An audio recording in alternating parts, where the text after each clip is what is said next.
Welcome to Zee TV news. Karimnagar జిల్లా ఇల్లందకుంట పాఠశాలలో పరీక్షా ప్యాడ్ల పంపిణీ రోజున జిల్లా పరిషత్ ఉన్నత పాఠశాల ఇల్లందకుంటలో విద్యార్థులకు కంగిశెట్టి మధురమ మెమోరియల్ ట్రస్ట్ వ్యవస్థాపకుడు గంగిశెట్టి జగదీశ్వర్ రిటైర్డ్ ఉపాధ్యాయులు హుజరాబాద్ 8వ తరగతి 9వ తరగతి మరియు 10వ తరగతి విద్యార్థులకు 150 పరీక్షా ప్యాడ్లు పంపిణీ చేయడం జరిగింది.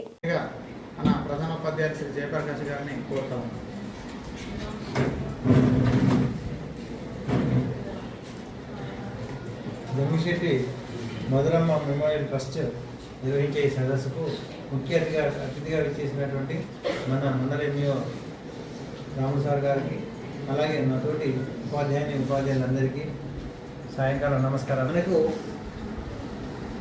మొన్ననే గంగిశెట్టి మధురమ్మ మెమోరియల్ ట్రస్ట్ వారు పెన్స్ ఇచ్చారు కదా. వాస్తవంగా 8th 9th వాళ్ళకు కూడా 10th వాళ్ళకు కూడా ఏమని చెప్పేసి మన సార్లు వాళ్ళని ప్రోత్సాహం చేస్తే 8, 9, 10 తరగతులకు కూడా ప్యాడ్లు ఇవ్వడానికి వాళ్ళు ముందుకు వచ్చారు. మరి చేస్తూ మరి ఈ ప్యాడ్స్ తీసుకొని వీటిని మన ప్రధాన ఉపాధ్యాయులు శ్రీ జయప్రకాష్ గారిని కోరుతా ఉన్నాం.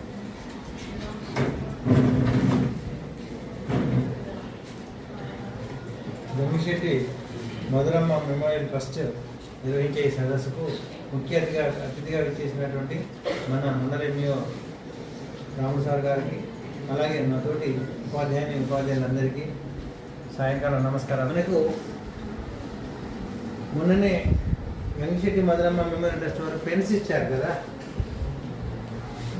వాస్తవంగా 8th 9th వాళ్ళకు కూడా 10th వాళ్ళకు కూడా ఏమని చెప్పేసి మన సార్లు వాళ్ళని ప్రోత్సాహం చేస్తే 8, 9, 10 తరగతులకు కూడా ప్యాడ్లు ఇవ్వడానికి వాళ్ళు ముందుకు వచ్చారు.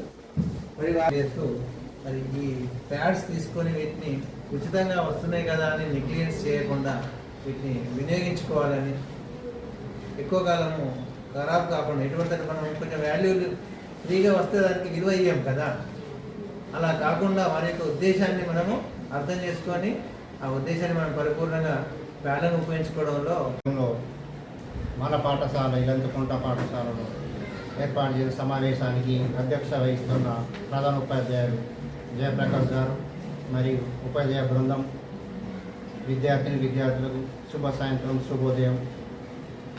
ఈ ట్రస్ట్ వారు ఇంత కష్టపడి మనకి ఇస్తాడు, ఎందుకు ఇస్తుంది అనేది కూడా ఒక అర్థం చేసుకోవాలి. ఈ ఒక్కొక్క ప్యాడ్ కాస్ట్ ఎంత 30-40 రూపాయల కంటే ఎక్కువ ఉంటుంది. ఇది ఇవాళ తీసుకొని రేపు ఇట్లా పడితే దాని వాల్యూ ఉండదు అని ఎందుకు ఇస్తాడు, ఎవరి పేరు జ్ఞాపకం మీద ఇస్తుండ్రు, అది కొంత మీరు అవగాహన పరచుకోవాలి, ఆలోచించాలి. డిసిప్లిన్ మెయింటైన్ చేయాలి. డిసిప్లిన్, పిల్లలంటేనే అందం, డిసిప్లిన్ అన్నీ ఉంటుంది. ఇవన్నీ ఉంటేనే పిల్లలు. కాబట్టి మీరు ఏది ఇచ్చిన కలెక్టర్ కూడా షూ ఇచ్చిన ఆటో వేసిన పక్క పడేసింది, అట్లా కాదు. అది చినిగే వరకు వేసుకురావాలి. అప్పుడు ఇచ్చిన వాళ్ళకు ఇది ఉంటుంది, మీరు వేసుకున్న వాళ్ళకు కూడా ఇది ఉంటుంది. ఒక్కసారి ఏ వస్తువు అయినా ఉచితంగా వేస్తే దానికి వాల్యూ ఉండదు. దాన్ని మనం కాపాడుకొని చేస్తేనే దాని వాల్యూ ఉంటుంది. వారు ఎందుకు ఇస్తారు, వాళ్ళంతా డబ్బులు ఖర్చు పెట్టి మనకి ఎందుకు ఇస్తారు విద్యా సంస్థలు? ఈ పేద విద్యార్థులని వాళ్ళు కష్టపడి కొన్నారు కాబట్టి, వాళ్ళ అమ్మ నాన్నలు కొనియారు కాబట్టి వీళ్ళకి ఇస్తే వాళ్ళకు పుణ్యం జరిగిందనే నిజంతోనే వాళ్ళు ఇలాంటి ట్రస్టులో వాళ్ళు ఎక్కువ ఖర్చు పెడుతూ ఉంటారు. పెన్నులు కానీ, ప్యాడ్లు కానీ, నోట్బుక్లు కానీ, ఇవన్నీ ఇచ్చినవి తీసుకోవాలి, దాన్ని యూజ్ చేసుకోవాలి, మనము చేసుకోవాలి.